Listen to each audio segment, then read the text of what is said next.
ഞാൻ നിങ്ങൾക്ക് കാണിക്കാൻ പോകുന്നത് നമ്മളൊരു അത്തിയുടെ റിവ്യൂ കേട്ടോ. ഈ അത്തിൻ്റെ പേരാണ് ഇസ്രയേൽ ഫിഗ് അഥവാ പൂനെ റെഡ്. രണ്ടും ഒരേ ഐറ്റം തന്നെയാണ്, രണ്ട് പേര് ഇത് അറിയപ്പെടും. അത്യാവശ്യം നല്ല ടേസ്റ്റുള്ളൊരു അത്തിയാണിത്. അപ്പോൾ ഇത് പാകമായിട്ടുണ്ട്. ഇത് പാകമായാലും ഇതിൻ്റെ ഈ മുൻഭാഗം ഇങ്ങനെ വിണ്ട് കയറിയിട്ടുണ്ടാവും ഉണ്ടല്ലേ. ഇതുപോലെ നല്ല റെഡ് കളറാണ് ഇതിൻ്റെ ഉൾഭാഗം വരുന്നത്. നല്ല ടേസ്റ്റുള്ളൊരു അത്തിയാണ്. ഞാൻ നിങ്ങൾക്ക് കാണിക്കാൻ പോകുന്നത് നമ്മളൊരു അത്തിയുടെ റിവ്യൂ കേട്ടോ.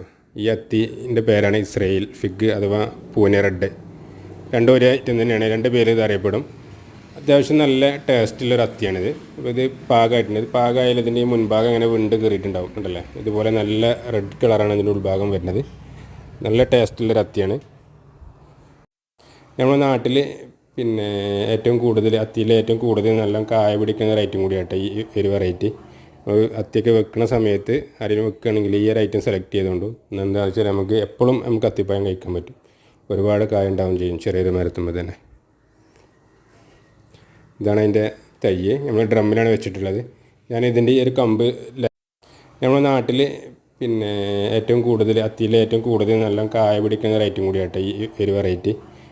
അത്തിയൊക്കെ വെക്കുന്ന സമയത്ത് ആരെങ്കിലും വെക്കുകയാണെങ്കിൽ ഈ ഒരു ഐറ്റം സെലക്ട് ചെയ്തുകൊണ്ടു. എന്താണെന്ന് വെച്ചാൽ നമുക്ക് എപ്പോഴും അത്തിപ്പഴം കഴിക്കാൻ പറ്റും. ഒരുപാട് കായ ഉണ്ടാവും ചെയ്യും ചെറിയൊരു മരത്തുമ്പോൾ തന്നെ. ഇതാണ് അതിൻ്റെ